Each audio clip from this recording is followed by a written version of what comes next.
We remain steadfast in our commitment in delivering local news that matters. Stories that inspire. Enriching the lives of Filipinos in the Philippines and across the globe. This is your GMA Regional TV. Buong puso para sa Pilipino.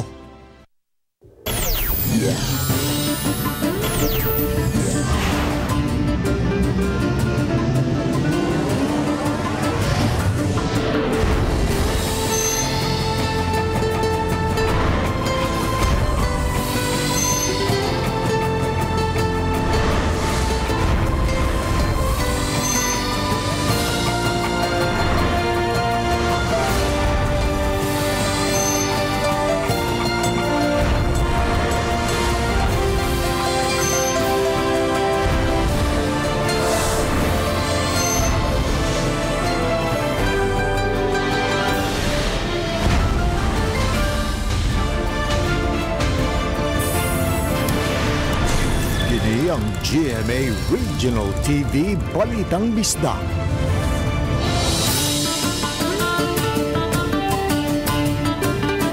Mayong hapon, kini ang inyong GMA Regional TV Balitang Bisdak, ang bugtong kasaligan, kasandigan o kadangpan sa mga Bisaya. Ako si Alan Domingo. Nga maghatod sa labing dako mga nagunang balita nga mahinungdanon sa Central ug Eastern Visayas. Live din sa GMA Complex sa Dakbayan sa Sugbo. Ako si Cecil Tibod Castro.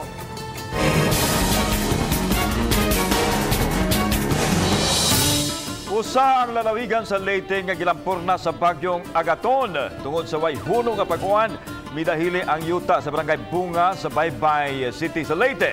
Sa panghulagway nga kuha ni Adrian Stan Real, makita ang harapan nga kadaot nga gidala sa landslide. Sagad sa mga balay nga naigo, atop na lang ang nakita. Gituho ang 13 ka mga panimay ang natabunan sa maong kalamidad. 22 usab ang gikataho nga missing nga mga residente sa maong lugar. Sa pagsuwat nining balita, nagpadayon pa ang search and rescue ug retrieval operations sa mga nabiktima. Samtang gipabakwit na usab ang mga apektadong mga mulupyo.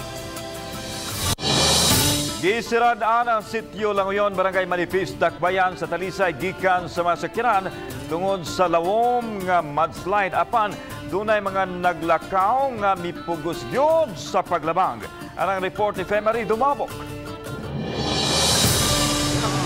Sukad pa niya itong Biyernes na sinati kining mudslide sa sitio Langoyon, Barangay Manipis.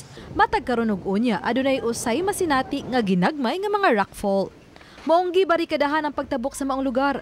Nitong weekend, nagpatabang na ang City Toda ug mga barangay opisyal sa Manipis sa Talisay City Police aron pagsiguro nga wag gyud sakyanan o motorista nga makaagyo og kalikayan ang disgrasya. Wa man tuguti nga makaagi ang mga sakyanan ug mga motor dinhing dapita apan adunay pipila ka mga mulupyo nga gitugutan la nila nga makalakaw agi dinhi sa kilid kining may mga kabatuan apan gisiguro nga di usab kusog ang ulan ug walay paglihok sa yuta ug bato dinhi dapit sa sitio Langoyon. Dito mi sa Cantabaco, sakop na siya sa Toledo. Ako nang racket ko nag-host ko og 18th birthday sa among igagaw. Lakaw lang ka safety pero basta ang sitwasyon na to sa bukid safety. Dili kusog ang ulan pero magkusog na gani ang ulan dili na gid mi magpalakaw. Nay mga motorista nga bisan gialihan na ang dan nilugos gyud. Apan ni balik ra usab sa agi kay hapit malubong ang ilang motor. Iyon lang. Bahalag laping lapukon sa man. Naana dami ana. Samtang naabtan sa balitang bisda kining inahan nga bitbit pang iyang 6 ka bulan nga masuso. Nihangyo sa mga nagbantay ug nisungasong gyud sa tagatuhod nga lapok aron lang makauli sa Toledo.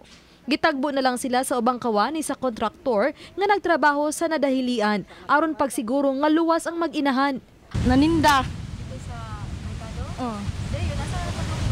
Uli ko kuan bagakay. Toledo. Uli mi kay Lunes sa paman. Okay, 3 week na. Tungod sa kanunay paghapon nga pagulan-ulan laing pagdahili sa yuta ang nasinati dinhi sa Barangay Manipis sa dili pa moabot sa sitio Langoyon. Hinungdan nga pipila pa ka mga motorista ang natanggong layo-layo pa sa sitio Langoyon. Anda mo sa mga heavy equipment sa kontraktor aron dali mapadapli ang mga nidahiling yuta ug bato. Ang Talisay City Police mitabang sa hugot nga pagdili sa mga motorista o sa mga nanglakaw nga mulabang, ilabi na kun kusog ang ulan. Uban ni June Solon. Ako si Femary Dumabok. Balitang Bisdak. 7 ka mga mananagat ang naluwas sa mga tripulante sa barkong miagi human nitikyaob ang motor bangka nilang gisakyan. Samtang barko nga gigaid sa pantalan sa Consuelo sa Camotes natikyaob usab tungod sa kusog nga hapak sa bawd mugna sa bagyong Agaton. Ani ang report. Kina actual rescue operation sa 7 ka mga mananagat nga nanglangoy sa karagatan. Natikyaob ang gisakyan lang motor bangka sa tunga-tungang bahin sa Ilongos, Leyte ug sa Camotes. May nalang kay naagian sila sa barko paingon sa Sugbo ug naluwas silang tanan. Matod sa Coast Guard official, nga gipasidan anadaan ang mga tao sa dili paglawig kay dautan ang panahon apan wa mo patuo. Gipaabot pa nga moduso sa ilang marine protest ang kapitan sa sakayan. Na-rescue sila at wala man tayong natanggap na injuries or casualties doon sa mga person na nakuha doon sa dagat. Samtang usa-usab ka barkong gigaid sa pantalan sa Consuelo sa San Francisco, Camotes ang wa pasaylua sa bawd. Gihampa kinig kusog hinungdan nga naunlod ang bahin sa barko nga adunay sulod nga lana. Nagagawa sinuon ang 14 ka mga tripulante nini. Gimonitor na sa Coast Guard kung wa by oil spill mugna sa pagkaunlod sa barko. Based on the initial inquiry conducted, meron siyang diesel fuel on board but sa ngayon wala pa naman tayo natanggap na may mga oil spill doon sa area. Kauban si Clover Lumayag ug Rod Prado. Ako si Alan Domingo. Balitang Bisdak. Halapan nga pagmahausab ang nasinati sa lain-laing barangay sa lungsod sa Inupacan sa Leyte. Usan na nini ang barangay Linaw diin grabe ang bulog sa tubig. Gani ni sulod na kini sa ubang kabalayan. Daw susama sa sapa ang ikusgon sa tubig baha. Samtang sa barangay Poblasyon, hapit na moawas ang tubig ug halos mula pa na kini sa riprap diin kalmado ra kaayong tan-awon ang mga taong nisaksi sa kakusog sa bulog sa tubig. Nitabo na kini halos sa katunga sa punuan sa mga lubi. Sa barangay Malho daw nangita o kaagian ang bulog sa tubig baha kay nisubay usab kini sa kabalayan. Mausab kini sa barangay Hubasan nga daw bisan asa lang ang kakusog sa baha. Nakahatag kay kini og dakong perwisyo sa mga residente. Hapit usab masanapi sa bulog sa tubig ang footbridge sa barangay Kunalon. Dili lang kabadayan ug mga tanom ang gisanapan, apil na ang eskwelahan sa mong barangay. Makahahadlok kayong tanawon ang bulog sa tubig nga misubay bisan asa na lang ug hangtod nga mura na siya og dagat sa kalapad sa epekto nini. 15 ka mga barko ang gidid-an sa pagbiyahe tungod sa bagyong Agaton. Samtang kapin sa 500 ka mga pasahero usab ang stranded sa nagkadaiyang pantalan dinhi sa Sugbo. Aniya ang report. Kansilado ang biyahe sa tanang barko, madagko man og gagmay nga mopadung sa mga dapit nga apektado sa bagyong Agaton. Lakip nini ang mga dapit sa Leyte, Ormoc, Camotes ug ubang bahin sa Mindanao. Apil sa dapit nga gididaan ang mga sakayan nga gigamit sa pagpangisda. Kini aron masigurong way disgrasya ang mahitabo gumikan sa kadagko sa mga bahod. Walang biyahe kasi nag-temporary suspended tayo sa regardless of tonnage ng barko kasi may existing policy kasi tayo once na nag-hoist na ng signal number 1 sa port of origin, along the route or sa destination. Lahat ng barko na regardless of tonnage na hindi na sila pwede maglayag. Wala una tuguti sa Philippine Coast Guard ang pagnabigar sa bisan unsang sa kayang dagat, labi na kadtong padung ngadto sa mga dapit nga apektado sa bagyong Agaton gumikan sa kakusog sa hangin ug dagkong hampak sa bawd. Gumikan niini kapin sa 500 ang natalang stranded nga mga pasayro sa nagkadaiyang pantalan sa Sugbo. Kasagaran kanila nakauli na sa ilang mga balay apan kadtong gikan sa lagyo nga lugar gipapuyo una sa evacuation center. Sama na lang diri sa gym sa barangay San Roque. Mayroon man. Okay naman kami, sir. May support naman kaming pagkain. Yung barangay dito napakabait po. Napakabait po. Kaya hindi ko 'to makakalimutan. Sana parati kaming stranded dito para masarap ang ulam namin. We discourage them not to venture out into the sea because because hindi pa siya safe sa ating mga kababayan. Kauban si Cleofer Lumayag ug Rod Prado, ako si Alan Domingo. Balitang Bisdak.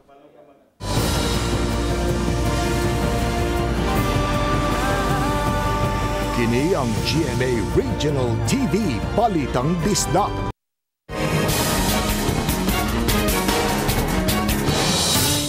Karon nga dautan ang panahon, lisod ang sitwasyon ng mga residente sa usa ka bahin sa Barangay Paknaan, Mandawi City tungod sa pag-awas sa sapa.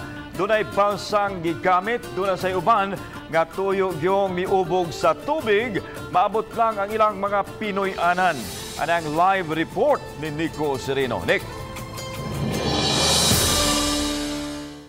Yeslan Calvario kon mahulagway ni mga residente sa Zone Ahos Pagatpatan ang ilang sitwasyon matag ingon arong panahon nga dautan ug dunay hulga sa bagyo. Hilabihan kalapukon ang agianan padung sa suok nga bahin sa Zone Ahos Pagatpatan, Barangay Paknaan, gumikan sa sunod-sunod nga mga adlaw sa pag-uwan.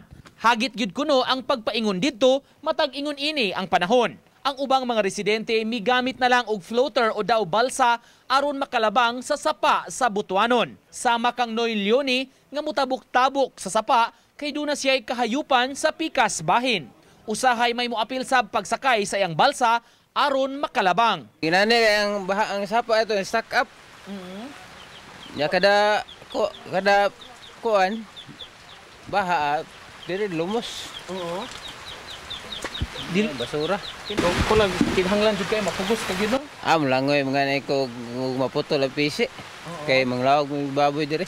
Ang ubang mga residente mapugusab sa pagsungasong sa tubig, pagtabok sa sapa, paingon sa ilang mga panimay. Kaganihang buntag, hapit moabot sa tuhod ang gitason sa tubig. May nani resad, ina normal na.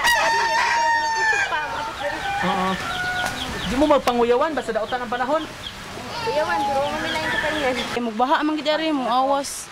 Di may mga tug, magbantay na lang kay basi mo sa taas ang tubig. Narabi, dautan na panahon karon basta ugma. Anak gid siya, gwanta gid mi. Sa maong dapit gibana-bana nga moabot sa 200 ka mga balay ang nagbarog.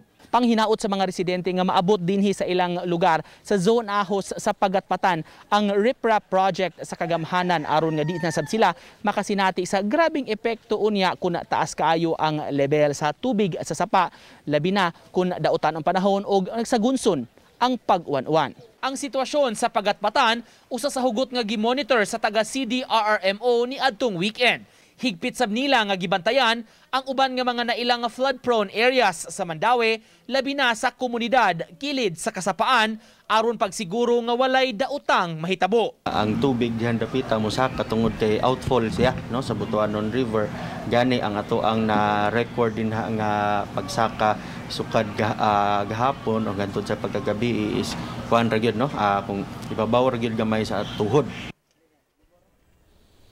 Sa pagkakaroon lan naka-blue alert status ang Mandawi CDRRMO buot pasabot kansilado ang leave sa ilang mga personnel og standby sila ugaling do na may gikinahanglan nga respondian samtang kabahin ni atong problema sa riprap diha sa Pagatpatan tukion kini sa syudad ang sunod daw nila nga lakang sa dapit. Lan?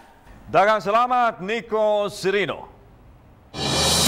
Tulo ang patay, lakip na ang 4 anyos nga batang babay human malumos sa dam sa Sitio Sandig, Barangay Bungalunan, Basay, Negros Oriental. Unang naugkat sa mga rescuers gikan sa dam ang 43 anyos nga si Andres Tangon ug ang iyang 4 anyos nga anak nga si Andrea. Sabado sa buntag na dihang naugkat ang patayng lawas ni Cirilo Lozada, 30 anyos, igagaw ni Andres.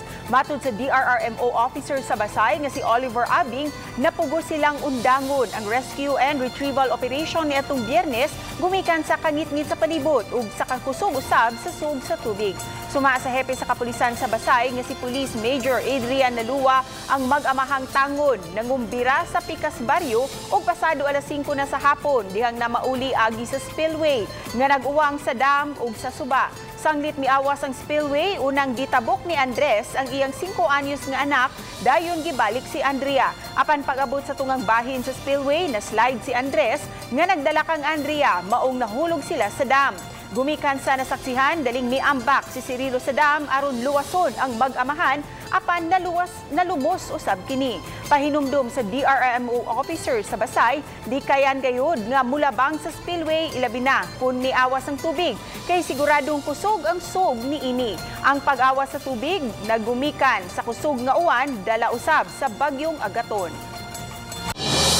Dakbayan sa Sugbo gipabot sa state of calamity tungod sa way hunong nga pag-ulan.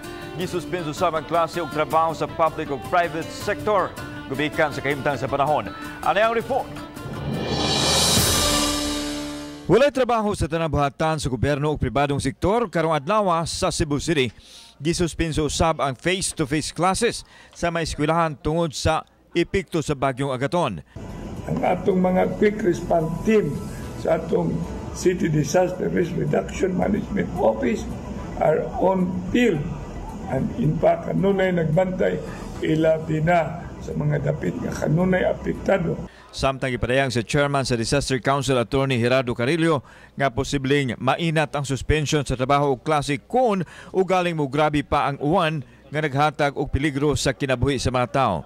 Samtang gipabot sa state of calamity ang tibok dakbayan sa Sugbo aron masayo na lang ang paglihok sa LGU sa panghitabo mugna sa katalagman. Nakasinati og mga pagdahili sa yuta ang mga bukirang barangay diin adunay duha ka balay ang napiktuhan sa barangay Budlaan. We need to declare the City of Cebu as recommended by Cebu City Disaster Risk Reduction Council nga i-declare ang interior Ciudad Sugbo under the state of calamity so that we can respond and utilize our resources. Gawa sa kabukiran, gitutukan usab sa LGU ang mga munupyo sa coastal barangay tungod sa pagbaha. Nagpadayon ang assessment sa CCDRRMO sa mga dapit nga delikado. Gawa sa bagyong Agaton, mas gipangandaman usab sa syudad ang nagsunod nga si Bagyong Basyang. So it will hit kaning atong nasod unya mo nang atong gipangandaman. Kauban si Clifford Lumayag ug Rod Prado. Ako si Alan Domingo. Balitang Bisdak. Milungtad ang power interruption sa tibuok lalawigan sa Bohol samtang miigo ang bagyong Agaton sa dapit. Napaong ang kuryente sukad alas 12 kaganiang tungang gabii.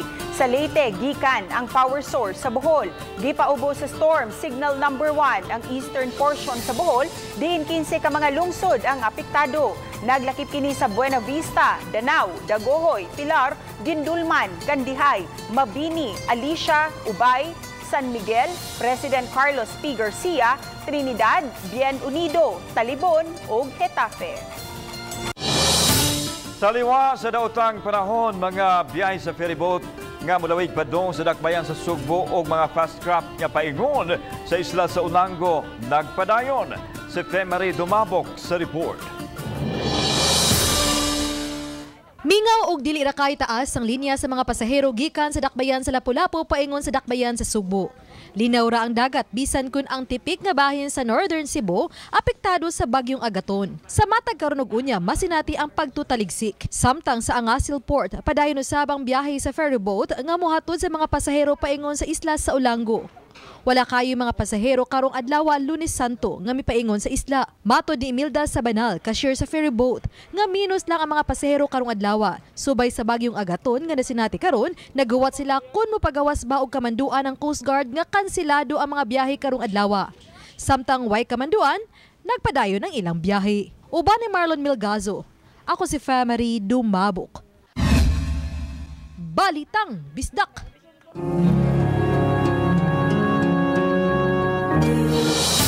Human sa duha ka tuig, nahibalik na gayud ang mga naandang tradisyon sa mga Katoliko matag Semana Santa. Usa na niini ang paghalad ug pag-ampo sa kabalayan. Kani ang detalye sa report ni Nico Sereno. Sa barangay Paknaan, naabta namo kaganiha, kining mga apostoles nga nagsuroy, bit-bit ang ilang prayer guide ug kandila. Mga lay liturgical minister sila sa Santo Niño Parish sa barangay Paknaan ug Labugon nga dunay tahas niining Semana Santa. Ug aron mapadali ang paglibot sa jurisdiksyon sa parokya, gibahin sila sa lain-lain nga grupo nga dunay target nga sitio. Sa naandang tradisyon ingon arong panahuna, mag house to house sila aron muhalad og pag-ampo sa mga residente dalang pagpamendisyon. Magampo mi kada balay, magapostoles mi o kanang mamindita mi nya nasad mi pagampo sa masakiton. Tahasab nila ang pag-ampo og pagkumbinser sa mga nabuwag sa simbahan ug nahisalaag sa agianan nga mubalik sa pagtuo. Mubalik sila sa Ginoo. O kisa tong nahisalaag, amo gyung ampuan para magiyahan sila mga batanon. Duha ka tuig sab nga wala kini mapatuman nga tradisyon matag Semana Santa gumikan sa COVID-19 restrictions. Maong malipayon sila nga nabuhat na kini karon isip pa maagi sa pagpaduol sa simbahan ngadto sa katawhan. Uban ni Godfrey Relien, Nico Sereno. Balitang Bisdak.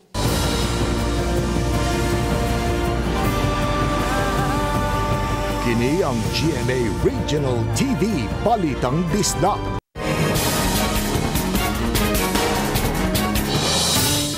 Sayro na ito ang labing uwahing kalampuan sa dagan sa panahon. Ilabi na ni Bagyong Agaton at makauban karon live gikan sa Watan sa Pag-asa Visayas.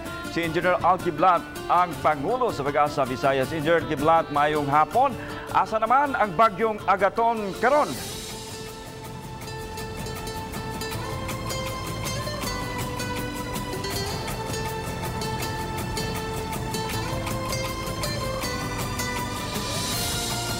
Aming hapon na itong tanan, Sir Alan.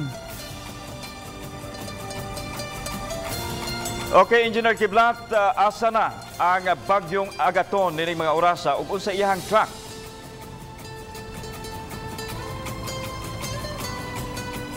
Sir Alan, sa pagkakaroon si Bagyong Agaton nanakini sa kayutaan sa base Samar human siya ni landfall ganinang alas 4 sa hapon. Og doon na kini gikusgon nga hangin, haduol siyang sentro nga 45 kilometers per hour o gustiness up to 60 kilometers per hour. Padayon kining halos wala maglihok Alan o almost stationary. Waktayo Alan. Okay, Engineer Kiblat, stationary kini si Bagyong Agaton. Unya doon na tayo gipaabot nga musulod po si Bagyong Basyang. Unsa ni magkaabot ni silang duha? Sa pagkakaroon Alan, si Bagyong Malakas, severe tropical storm ang kategori, napakanigawas sa Philippine Area of Responsibility, 1,265 kilometers southern Luzon. So doon na gikusgon nga hangin nga under sa kategorya nga severe tropical pressure nga 100 kilometers per hour up to 125 kilometers per hour. Nagalihok ni siya sa direksyong amihanang Kasadpan sa gipaspason nga 20 kilometers per hour. Gipaabot ni siya nga musod sa Philippine Area of Responsibility between karong gabi o sa buntag ugma sa kadlawon. So ang mahimo aning mahitabo doon na siya gitawag na tog binary o Fujiwara effect. Diin kining bagyong Malakas kay pangalan niya natog Basyang mo impluensyahan ang movement ni tropical depression Agaton nga iyan ning higopon. So sa Miyerkules sa ugma sa gabi magsugod na ni siya palayo sa ato ang nasod kini si tropical depression Agaton o hopefully sa Miyerkules musago na ang iyang circulation ni Agaton ani Malakas. So si Malakas mulihok padulong palayo sa nasod o mugawas sa Philippine Area of Responsibility sa Miyerkules. Dadon niya si Bagyong Agaton diin sa Miyerkules atong gipaabot nga makasinati na tag maayong panahon. Alan. Okay, Engineer Kiblat, atong klarohon kay ganing nikatapgod social media with regards to Fujiwara effect. Ang epekto nini maayo. Kundi maayo ang epekto nini, ihabitaron si Agaton nga galangay-langay pagawas sa Philippine Area of Responsibility. Kamagin, Alan? Okay, akong kuha na lang, Engineer Kiblat, ang epekto ni ining Fujiwara or kaning binary, instead nga makahatag kini og daotang epekto kay kuan man musagol na ni ang kaning Bagyong Agaton og ang Basyang, ang epekto ni maayo kaya man niya bitaron pagawa sa atong Philippine Area of Responsibility. Sakto ka diha Alan, ang epekto aning Fujiwara effect sa karon nga kaso ni ining duha ka bagyo maayo para sa atong nasod kay mopalayo kining si Agaton dalhon ni Malakas o pangalan ni natong Basyong palayo sa atong nasod So sa karong mga orasa hangtod di ugma naapaman ni siya si Tropical Depression Agaton sa kayutaan din dapit sa base Samar makasinati patag light to moderate at times heavy rainfall nga sa Visayas nga under signal number 1 ingon man sa ubang parte sa Visayas di imposible makamugnag baha og dahili sa yuta. Pero sa Miyerkules ako nang gikaingon Sir Alan ang maayong epekto sa bagyo nga si Malakas o si Basyang magsugod na tag maayo nga panahon sa Miyerkules sa buntag Alan. So wala na tayo problema, Miyerkules Santo, Huwebes Santo, Biyernes Santo o mga kalihukan nato sa Semana Santa, Engineer Kiblat. Ayas mag-expect na tag-init nga panahon sugod sa Miyerkules hangtod na sa pagsaulog nato sa Semana Santa Alan. Pero sa pagkaron Alan at karon mga signal nga number 1 sa Kabisayaan ang pagawas o pasulod sa mga eriyaha kani sa Eastern Visayas, northeastern portion sa Cebu nga magalangkob sa Daan Batayan hangtod na sa Liluan, ingon man ang Camotes Island o ang silangang bayan sa Bohol nga maglangkob sa mga lugar nga sa Hitapi hangtod sa Mabini. Kusog ang hangin Alan mga 39 to 60 kilometers per hour. Ginadili ang umsabang mata nga sa kinang pagdagat sa paglarga o paglawig Alan. Okay, kining nasong sistema sa tuang panahon, hangtod kanong sa manisya nato masinati Engineer Kiblat kay I suppose padan ang uwan nakamugnag baha pagdahili sa yuta and mintras na pa si Agaton inani gihapon ato ang dagan sa panahon Engineer. Yes Alan, sa akong nadungog nimo Alan kanuksa nimo undang ning atong kusog nga mga pag-ulan. Karong mga orasaha hangtod sa ugma pa ni Sir Alan sa hapon. Antod sa gabi ugma sa hapon, makasinati patag kusog ng mga pag-ulan, light to moderate, occasional heavy rain sa mga lugar diri sa Visayas o posible kini makamugna og bahag dahili sa yuta Alan. Okay, so mag-amping lang yun tang tanan. Okay, daghan kayong salamat Engineer Al Kiblat ang Pangulo sa Pag-asa Visayas ug mayong hapon kanimo diha. Sa pagigo sa Bagyong Odette, Bagyong Agaton kagahapon, adunay mga natanggong sa baha sa Merida sa probinsya sa Leyte. 25 ka mga lokal nga mga turista nga didto sa usa ka resort sa barangay Lundag sa lungsod sa Merida ang naabtan sa bulog sa tubig baha. Kulbahinam ang pag-rescue sa mga sakop sa Municipal Disaster Risk Reduction and Management Office. Uban ang kabumbiruhan ug emergency unit ngadto sa mga natanggong nga mga turista. Luwas ra usab hinuon ang tanan nga napalabang sa sapa gikan sa ilang nahimutangan ug dali usab sila dayon nga giatiman. Halapan nga pagbaha ang nasinati Sam sa probinsya sa Eastern Samar, epekto sa Tropical Storm Agaton. Apektado ang mga lupa nga bahin sa mga lungsod sa northern portion sa Eastern Samar. Wapagani maglandfall ang bagyo na kasinati ng kusog nga pag-uwan ang lalawigan. Maong temporaryong ipasaladaan ang pipila ka dagkong karsada nga nagkonektar sa ubang probinsya. Matod sa DPWH Eastern Samar, maabot sa halos 1.3 meters ang taas sa tubig baha. Kagahapon sa barangay Bigo sa May National Highway sa lungsod sa Artiche. Ang maong karsada ang nagdugtong sa Artiche nga sa lungsod sa Hipapa, Eastern Samar, Las Navas, Samar ug Katarman, Northern Samar. Gibuksan na sab hinuon ang highway ganinang alas 5 sa buntag. Halos tunga sa Metro Sab ang taas sa baha sa National Highway sa Top Eastern Samar. Sa report sa local government units sa Hipapad, halapad nga baha ang nasinati sa halos tibuok lungsod. Daw na himong fish pond ang mga basakan nga gisanapan sa tubig maong dako kayo ang suliran sa mga mag-uuma sa ilang mga pananom. Bendita sa Lukay o Palm Sunday, gipahigayon kagahapon sa simbahang Katoliko isip sugod sa pagtimaan sa pasyon ni Kristo. Aniya ang report. Sa mga dapit haduol sa simbahan, nagkatag ang mga manindahay ug lukay nga gipormang cross nga gibutangan usab og mga dahon sa palmera. Kini ang gipamalit sa mga tawo nga nanimba sama na lang sa St. Therese of the Child Jesus aron mapabinditahan. Human sa Santos nga misa, gipatindog ang mga tawo, bitbit ang mga lukay ug miduol ang pari aron pagbindita nini. Mato ni Father Jaffet Yunson, ang resident priest sa St. Therese of the Child Jesus, ug Vice Chairman sa Committee on Worship sa Archdiocese of Cebu nga ang Palm Sunday sa Pasyon ni Cristo mao ang paghandom sa kadaugan Hesus sa pagsulod sa Jerusalem.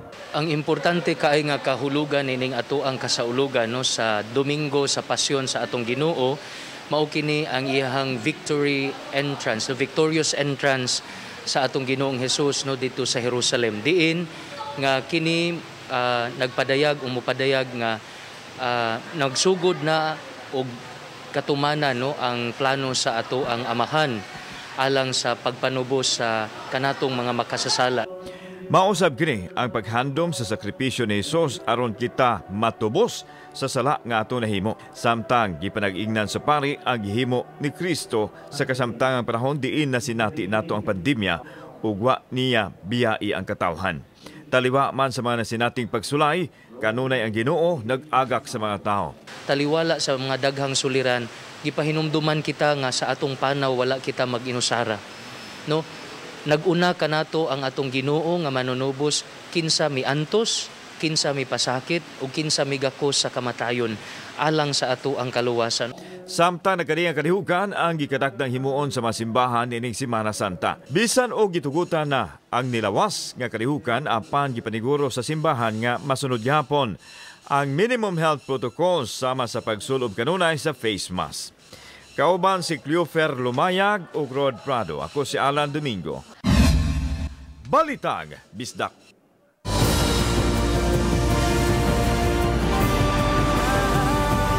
Kini ang GMA Regional TV Balitang Bisdak.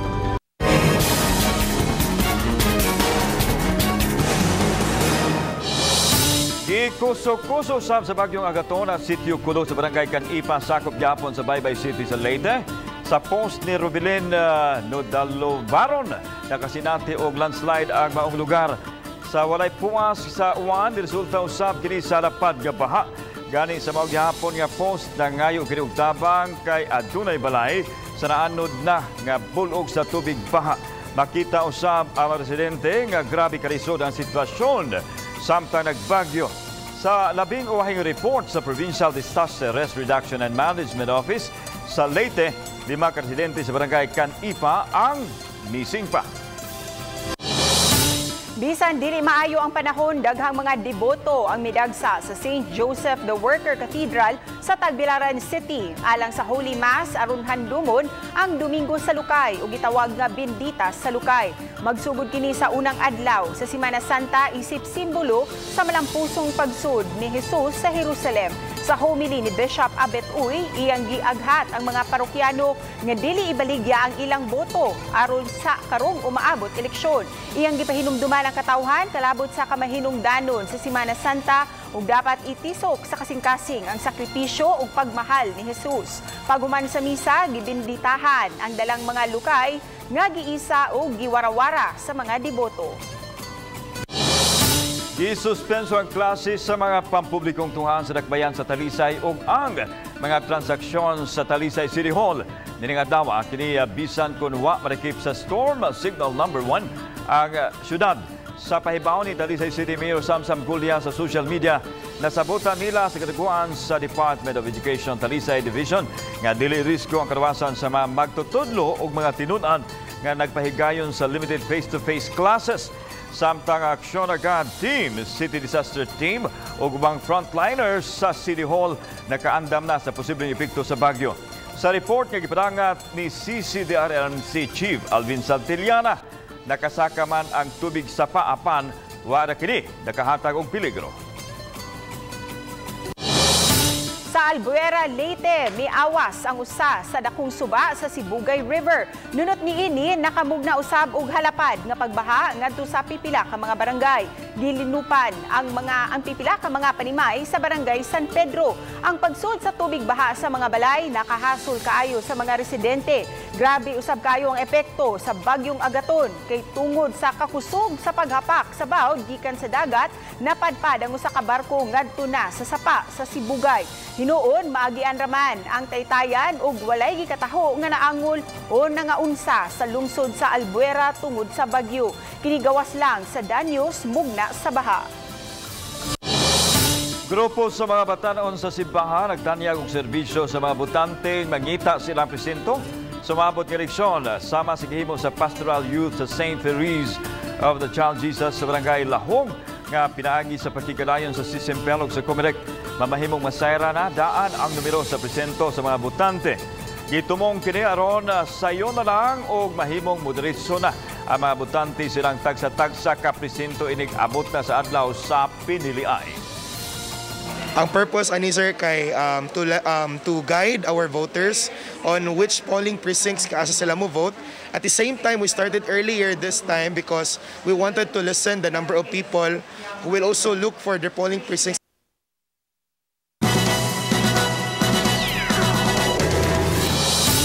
Mga kapuso, nagsugod na ni atong Pebrero 26 ang Kapuso Bigay Premyo Panalo Season 3. Diin kapin sa 8 ka milyon ka pesos nga balor sa mga premyo ang ipanghatag sa lucky winners sa daily, weekly o grand draws. Ani ang mga mananaog sa tag-usa ka 200,000 ka pesos sa weeks 1, 2 and 3. Mao mga kapuso, apil na sa Kapuso Bigay Premyo Panalo Season 3 kay duna pa mo'y tsansa nga makadaog og cash prizes sa musunod nga mga semana og house and lot sa grand draw. Di padayon lang ang pagpadala sa inyong mga entries hangtod sa May 6, 2022. Apan atong pahinumdom, pagmatngon kamo sa mga fake news, fake nga mga Facebook accounts ug scam text. Ang notification sa BB3 winners ipaagi sa official call o text message gikan sa GMA. Bisitaha lang ug i-follow ang facebook.com/GMA promos alang sa official details ug mga pahibaw. Karong adlaw, Lunes Santo, nagsugod na ang reliyosong kalihukan sa Virgen de la Regla National Shrine. Karong adlaw, sama sa naandan ang oras sa ulugon nga mga santos nga misa. Samtang ang oras sa pagpangumpisal magsugod sa alas 8 sa buntag hangtod sa alas 11 sa buntag. Mubalik ang pagpangumpisal alas 2 sa hapon hangtod sa alas 4.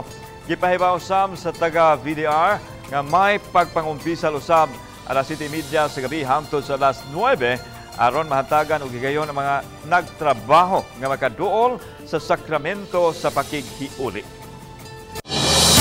Suspendido unya ang pagpamakuna sa nakalain-laing mga vaccination center sa Dakbayan sa Lapu-Lapu. Matod ni Attorney James Saison, Deputy Head sa Local Vaccination Operation Center sa Dakbayan, nga subay kini sa nasinating bagyo karong adlaw. Hinuon iyang gipasabot, mubalik na sa naandang pagpamakuna ang mga vaccination centers karong adlaw.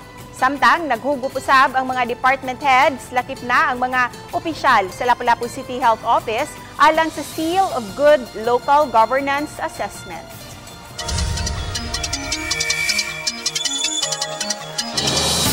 Pagpamadlong sa mga malapason sa lagda sa kadalanan sa Tagbilaran City sa Bohol, gipaagi og vlog nining usa ka pulis nga gisaluduhan sa mga netizen. Atong ilailahon ang police vlogger, pinaagi sa report ni Mark Reggie Abelia. Lugar na, ayaw si pagukot. Usalang kini sa mga eksena nga gi-upload ni Police Staff Sergeant Chris Lambagel sa iyang vlog nga motosikop. Ang maong video nakaani og pagdayeg sa mga netizen kay inay nga kasaban iya kini gitabangan og giedukar.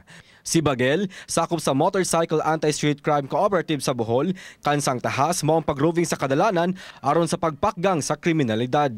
Gamit ang iyang bodycam, iyang mapakita ang iyang inadlaw-adlaw nga pakighimamat sa nagkalanglaing mga lawbreaker. Pero kaming nagsugod ta og vlog na natay kamera, nya naman po may body worn camera na gi-provide sa PNP.